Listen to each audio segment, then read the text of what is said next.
Hello again, it's your friendly neighborhood host, JT Wheatley, back again for another episode of the History of Comics podcast. This time, part 3 of the life of Charles Schulz. When we last left off, peanuts was starting to truly explode into the world in both comic strip and merchandising, and Schulz was setting out to expand his ever-growing empire. On March 1957, Schulz mailed Harry Gilbert a single-panel strip on Bridge called It's Only a Game. It would later appear in 28 papers on November 3rd. Meanwhile, Peanuts expanded into comic books when Jim Sasseville provided original art and stories for $100 a week. He was an ideal artist for the job, as he had previously filled in for Schulz back in August of 1955. With his Only a Game strip, Schulz hired him to provide the art, paying him $500 a month and 50% of the profits. Charles Schulz would repeatedly state he thought Jim was a better cartoonist than he was. However, as Peanuts started to dominate more and more of his professional life, the strip was canceled by Schulz after 63 weeks, ending on January 1959. Meanwhile, on August 20th, 1958, Schulz's fifth child, Jill Marie, was born. She would be the last, as Joyce immediately scheduled a hysterectomy afterwards, stating that 5 kids was enough. It was during this time that the first signs of strain in their marriage also started to appear, as Joyce was never as faithful as Charles was, who continued to support the Church of God, who in the Minneapolis Star said owned 1/10 of Peanuts. Schulz remained the chief financier of the church and even did a painting of Jesus for the altar. However, Schulz started to fear he was doing too much, something that he knew would not be good for the church's long-term health. This was one factor in a larger decision to move to California, where they eventually settled in Sassapool, California at Coffee Lane. There was no Church of God nearby, so they enrolled in the local Methodist church where Schulz would teach Sunday school. Meanwhile, Peanuts was about to explode into the merchandising world. It already made some entries with the Hungerfield Plastic Corporation, creating 6-inch figurines of characters in 1958, along with Hallmark cards designed by Schulz himself appearing in 1960, up to 50 for every holiday and occasion. The license with Ford for their Falcon, which went up to $75,000 to $100,000 in 1963, with Schulz pocketing $200,000 for himself. Schulz remained proud to advertise for Ford, considering it a man's car. His father, Carl, was a proud Ford owner. It was during the commercials, too, that the Peanuts characters first appeared animated, done by Bill Melendez from Disney, which would begin a long and successful relationship with these characters. However, as all this merchandising brought about criticism from the newspaper Comics Council, who attacked Schulz for being too greedy. This angered Schulz more than anything, arguing that just because Peanuts makes money in merchandise doesn't hurt the integrity of the strip. Plus, he soon pointed out that merchandising was where the real money was at, as it quickly trumped the money he was making as syndicating his strip. With so much value in Peanuts and his creator Charles Schulz, United Features Syndicate took out a $500,000 life insurance policy on him with an annual premium of $26,675.50 a year. Despite Schulz's defense of Peanuts merchandise, college-age kids did start to distrust him, calling Schulz a sellout, with William R. Zinsser expressing personal disappointment. However, Schulz was too busy to notice. He had a new house to build. Joyce was busy establishing a lush home, putting in a tennis court for $20,000, a new driveway, and a $5,000 square-foot ranch house to be the main dwelling. The old home was to be converted into Schulz's studio, along with a state-of-the-art kitchen. The new home had bike paths, playgrounds, a baseball diamond, a pool, and a pasture for cows, horses, dogs, cats, ducks, turtles, and even a pet mouse. There was even a kiosk with a ping-pong table in his own kitchen. It was meant for families and thus had the same strict rules that Schulz lived by. No drinking, no smoking, and no swearing. The new home was so overwhelming, though, even Charles, who when he gave guests a tour of the grounds, they would note that he seemed even shocked about what was all in it. Meanwhile, the strip continued to reflect his change in their lives, as Joyce was called the First Lady of Sebastopol, California, and Lucy decided to run Charlie Brown for president, with the intention of making herself the First Lady. Lucy was easily the most ambitious character in Peanuts, and if it wasn't for her creation, Charlie Brown would have remained a smart-mouthed prankster in the initial run. With Lucy constantly cutting him down to size, he became the melancholy Charlie Brown we know and love today.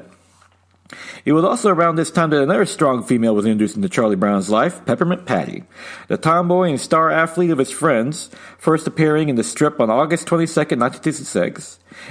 She was inspired by his cousin Patricia Swanson, whose name came from Charles Schulz noticing that she would always have a plate of peppermints in her house.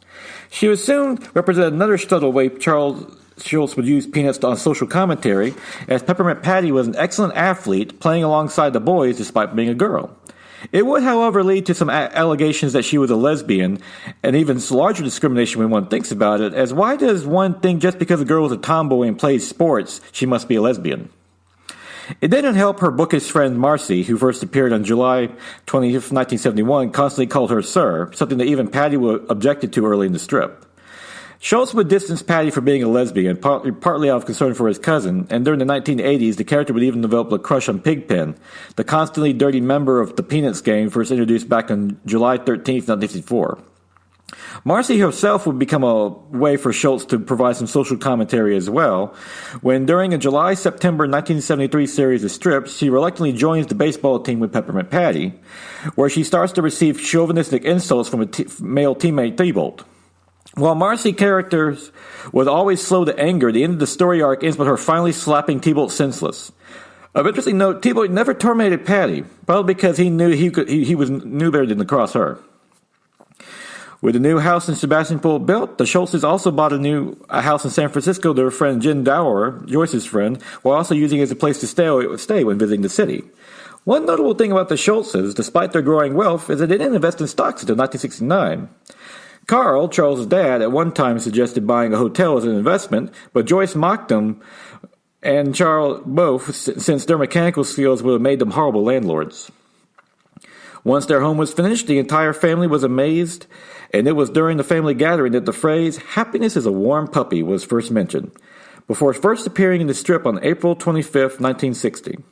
However, it would be Constance Connie Klingsborg Booker who would turn Peanuts into a true merchandising empire, especially with that phrase. A fellow Minnesota native, she had previously made a name for herself making high-quality Winnie the Pooh coloring comic book, investing $500 of her own money to craft a prototype and flying to New York to secure the rights from Shirley Schlesinger, whose late husband owned the merchandising rights to Pooh. Booker remained undeterred when every publisher turned her down with the idea. With her husband John as a business partner, along with Jim Young, a designer at the window trimming store she worked at, Connie mortgaged her house, printed and marketed the Winnie the Pooh coloring book herself, and by the end of Christmas of 1960 had sold 53,000 copies for $3 apiece, netting $40,000 for herself. The following year, seeing potential in Peanuts, Connie personally approached Schulz about licensing opportunities. Schulz liked her drive and continued to live by the barber's motto his father followed, and that he must not only serve the public, but also have something to sell. Connie Booker and her newly formed Determined Publications created a calendar-sized date book, an unheard-of idea at the time, complete with Peanuts characters and nuggets of wisdom from the strip, ultimately selling 25,000 copies. Her next idea was a book, Happiness is a Warm Puppy, which was published in November 1962, and while booksellers never sold a hardcover book like this before for $2 a copy, $12 in today's world, it would end up being the fifth most sold book that year, with 1.35 million sold by 1967. It will be followed by Security as a Thumb in a Blanket in 1963, which was the number 2 nonfiction best-selling book that year, eventually reaching 500,000 sold by 1967. The follow-up books, All the Friends I Got and Christmas is Together Time, sold 175,000 copies to 125,000 respectively. Happiness would receive some criticisms, such as critics Richard Shekel and Sam William Hawthorne, who countered that Happiness was being productive at work. Schulz again defended himself, pointing out that even his characters in Peanuts questioned such ideas. This wouldn't be the only merchandise Connie Booker's Determined Products would produce, as she also created sweatshirts in 1965 for bookstores, something never tried before. Most thought sweatshirts were just for athletes. But it soon proved another bonanza, with each shirt featuring a Peanuts character on the front with one of the more popular sayings on the back. By 1967, Peanuts boutiques appeared in department stores dedicated to their merchandise, with Shelfridge of London having a special Snoopy house in time for Christmas. Under all this, Booker owned 90% of all licensing deals, and was notable about her products was the high quality she put into them, which went to the plush dolls of Snoopy she produced with Young, that was so well made MIT awarded it for excellence in materializing a 2D drawing. Schulz praised Booker's work, but soon as an even bigger avenue for Peanuts was about to break through, Charlie Brown and his friends were going to television. On May 1965, Lee Mendelson sold a Christmas show of Peanuts to Coca-Cola. Schulz had previously denied film and TV rights for nearly 10 years, but Mendelssohn, who produced A Boy Named Charlie Brown in 1963, a documentary with interviews of Charles Schulz, was finally able to change their mind, despite having never produced a half-hour program. Mendelssohn had previously made a name for himself producing the documentary A Man Named Mays about the legendary baseball player Willie Mays. To Schulz's insistence, Mendelssohn brought on Bill Melendez, who also worked on the Charlie Brown documentary.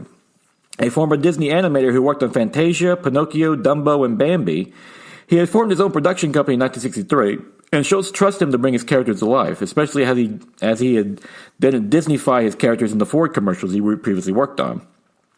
The special was given 6 months to be produced and a $150,000 budget.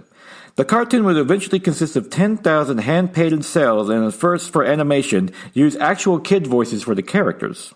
Vince Guaraldi provided the music, creating the now classic jazz theme that is synonymous with Peanuts today.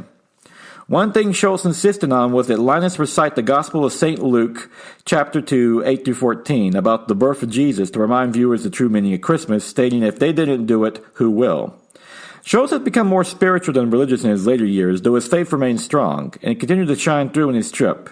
On October 1963, Sally professed she prayed in school in the strip.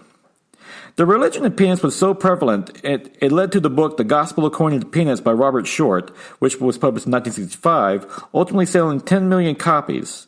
Schulz didn't believe in being judgmental and that all were destined for salvation. He didn't even push religion on his kids. The previously mentioned strip aside, Schulz would come out against forced prayer in schools.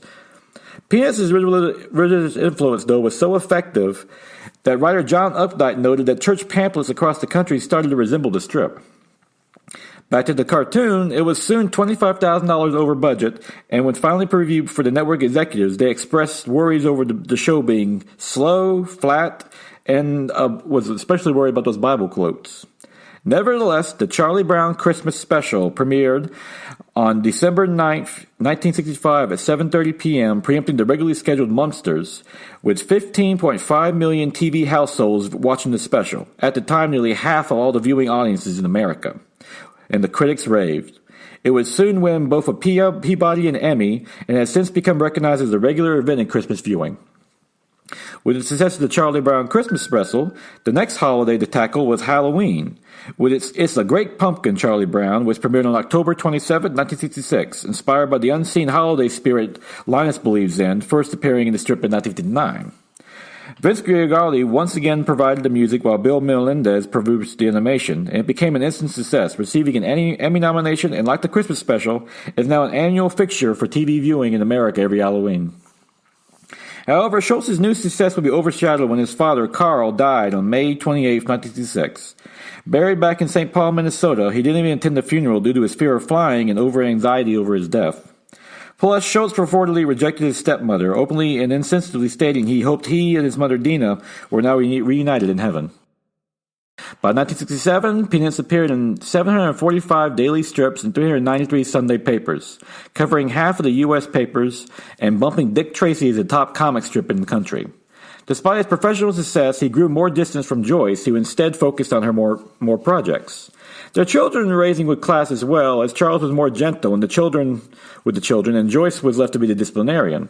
Also, as his kids got older, they started to baffle him, and he started to put pressure on Meredith to help with the younger siblings.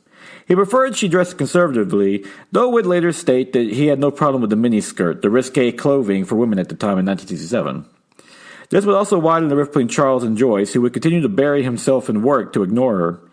He was no longer Charlie Brown to do her Lucy Van Pelt. He was shoulder, and his work was his piano.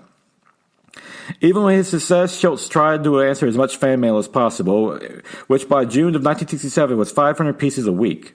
However, by March of earlier that year, when he made an appearance in Life magazine, he couldn't keep up, and instead he dictated replies to his secretary, Sue Broadwell, for 30 minutes a day. Schulz's drawings techniques remain old school as well, using the same drawing board from 1946 at a mere $24 cost. According to Schulz, he had to rebuild the strip every day to keep it fresh. At his studio, he would have the same lunch, a ham sandwich with a glass of milk, sometimes with some tapioca pudding made by Joyce's mother, who he named Linus and Lucy's grandmother after. The kids came home at 4 p.m. from school, where they were always welcome in the studio. Meredith wanted to carry on the strip after he stopped and even demonstrated some drawing skill, though Schulz would later claim he wanted one of his sons to do it. The Peanuts merchandising empire continued to grow as well, with Connie Bucher appearing 1 to 2 times a month to review ideas for licensing.